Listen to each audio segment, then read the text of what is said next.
And we are back. It's We Thursday are. at 12 p.m. Eastern. This is a good one. This is a good one. So if you haven't watched our videos before, this is Eileen and Erica. We are like what are we? What are we? We're like we're A just two women. dynamic duo? How's that? We're The the dynamic dynamic duo. duo. We are two women making a difference in your biz or helping you to start one. And this is a very important subject. Does the thought of no stop you in your tracks? I'm going to let you start with this. Okay. Well, let's really think about a track. Okay. There's all kinds of different tracks, right? You could be running track. You could be on a train track, right? Choo choo. You can be tracking something, right? If we think about the word track, to me, it's a direction. It's sort of showing us, where we're going. Now, I also want to think about what our title is. Does a no stop you in your tracks? Mm-hmm. Okay. When we're running a race, when we're taking a train ride, okay, we know that there'll be times we're going faster. There are times we're going slower. But as long as we keep going, we get to our destination. Mm-hmm. So when I think about a no stopping someone, ooh, I think, why? You know what? There's all kinds of speeds that we go in life for all kinds of things. And so a no stopping someone in their tracks, there's an emotional attachment, I think, that shouldn't be there to that no. Mm-hmm. I really feel that way. I feel, it's like detours. I always used to say to people in my team, when I was first in the business and I was a young mom with 5 kids, and they would say to me, oh my gosh, someone just said no to me and it just makes me feel so bad. And I'd say, oh my goodness, what are you going to do if your little one knocks on doors? Before, I don't know that kids do it as often, but they're doing video games and they're chatting on their phones and texting. But you would knock on doors. Remember, Erica? We would knock on doors. Can you come out and play, Erica? Yes. Well, they still do that over here. Good. I think there are times people say, no, I'm not able to. I've got to do my homework. My mom wants me to clean my room, whatever. Or I'm watching a TV show or I'm playing a video game. We kept on going. It never stopped us. It never stopped us. When you're going out for a job, you do an interview after interview to get that job. You don't let the person say, no, I'm not going to hire you, cause you to go home and say, okay, that's it. I'll never have a paycheck.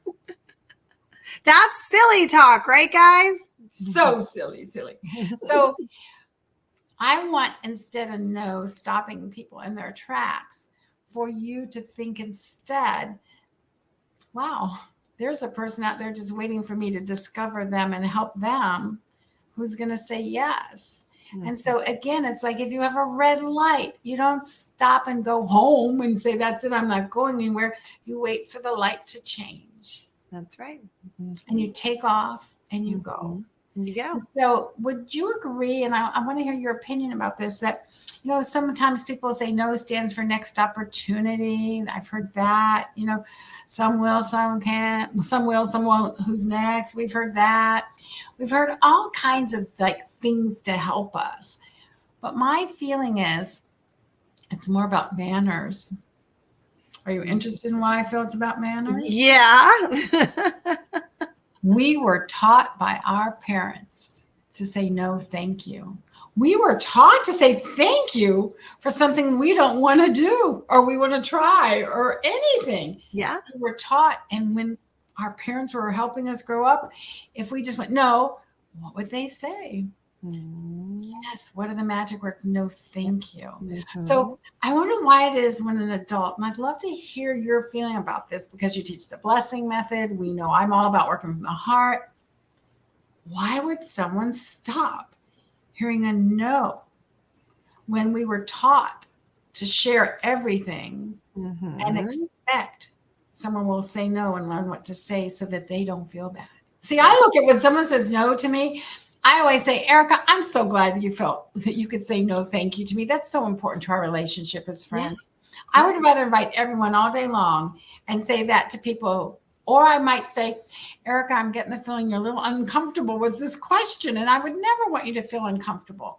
But I'll always ask, because if Yeah. you don't, it's an automatic no. That's what I teach my kids. They throw it in my face all the time. It's always a no unless you ask. Yeah.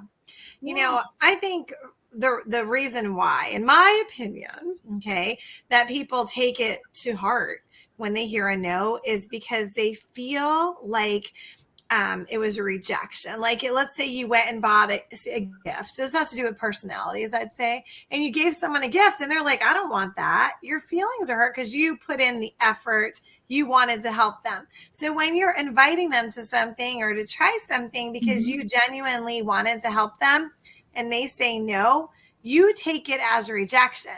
But this is what you're missing is they didn't say, no, Eileen. They said no to the vitamin. They said no to that. They were not interested. And I think it's really important that if you are taking things to heart like that, I want you to just take a pause and then replay it in your noggin and think, well, what did I say? Because sometimes it's also the way we said it, right? Maybe we didn't ask questions. We were just like throwing stuff at people and we didn't even realize it because we were excited, right? Maybe they were going through something. Like the other day, I went to tell someone something and she said to me, can we not do this right now? And I was like, whoa. And then she goes, my bandwidth is just so like short. I just can't. And at first I was taken aback. Like, what was that? That was rude. And then I thought, was it rude? I think it was nice, really, that she was not able to take it in then. Yeah. So she said, I'm proud of her. Like that she had to say how she felt. She put up her boundaries and she was letting me know that this wasn't a good time. That's right. And that was great for her. So, but at first I was like, what did I do? And then I had to talk to myself. And that might be what some other people go through. They automatically think it was about them. That was her issue with her attention span and her thing. It wasn't really my thing. So you also have to remember that too. It's not really usually about you. And Erica, I think that sometimes people have unrealistic expectations. I don't think it's right for all of us to expect everyone to say yes to everything we want or offer or do.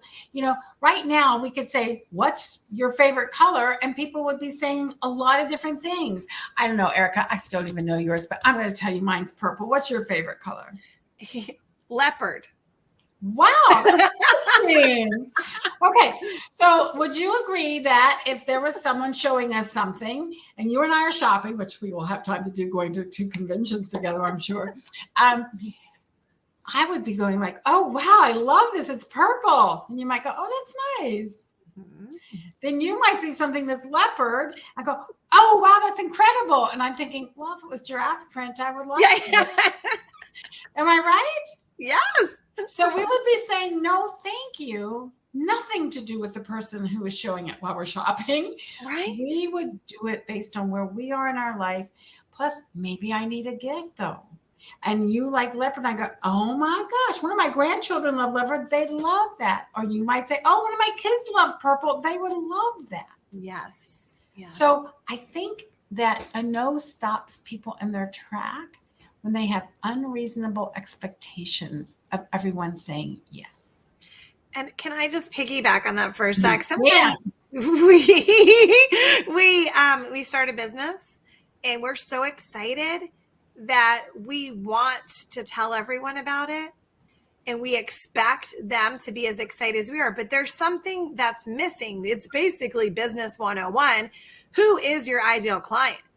So if you're getting a lot of no's, you also might not be speaking the language or to your ideal client. Just because someone's your friend does not mean that they are your ideal client. So that's the other expectation too. Yeah, absolutely. And it's interesting because we're both really very focused on something that's helped us to feel better because we have chronic pain. I know when people would have approached me about what we're using now to help with chronic pain, I was resistant. Now I'm consistent. Ooh. I was resistant because where I was in my life, I've been in a hospital. Some people know this. I was in a hospital for 5.5 months. Only what the doctor would tell me what I do and this and that. And then I thought, I don't need to live my life in pain just because I'm off pain pills. Maybe this person who's sharing this has a point here. Let me try this, And so I became consistent and not resistant because I was ready now to do it. Whereas for years I wasn't. So I'm so glad someone didn't say, oh, you've never used this. So I'm not going to even share it with you. True. And the words they used, they spoke your language because now you're their ideal client. It hit home. And you know what? I think a key phrase to help people who are getting a lot of no's is to say, what has your experience been with whatever it is? What has your experience been with, pain? What has your experience been with cooking? Or what did you like to, whatever it is? What has your experience been with businesses who suffered from COVID, who may need some extra? What is your experience? What has your experience been? And then you really never will feel that no personally. That's right. That's right. Well, I guess we should probably wind this up, or we I was going to say last time, though, this kind of goes with last. I don't remember it was last time. Another time ago, it's a blur. Another time ago on a podcast we talked about asking questions. It was the one when we were talking about working from the heart. Yes. And this goes back to that, though. So go back and watch that one because we talked about asking questions. And that's it. You're asking them before you start telling them, right? And even if they say no, that's okay. And don't you think we could ask all our listeners today to say that, or suggest that they go and ask 10 people, have you ever watched Two Women Making a Difference in Biz podcast? Now they may say no, and we hope you'll invite them to have the experience. Oh my gosh, you're a genius. Difference in biz. Okay. So please, I want to really ask each one of you to practice. And say, practice with us by saying, have you had an experience of watching the podcast of Two Women Making a Difference in Biz? And then invite them to be a part of it next week. Will you agree to that? Right? Type below. Yes. I love it. Well, thank you. And one other thing, though, is when we ask you to ask that question, right? It's just a simple question, right? But remember, when you focus on others, right, blessings come back to you. So you might be surprised at the amount of new business you get, the referrals, the doors that open, because now you're focused on, I'm going to find 10 people to ask. Watch what happens with those connections. It's going to be a glorious thing, but you have to take the action, right? Absolutely. Yeah. All right, my friend, we've got to run. So thank you all for watching. Yes, have a good week.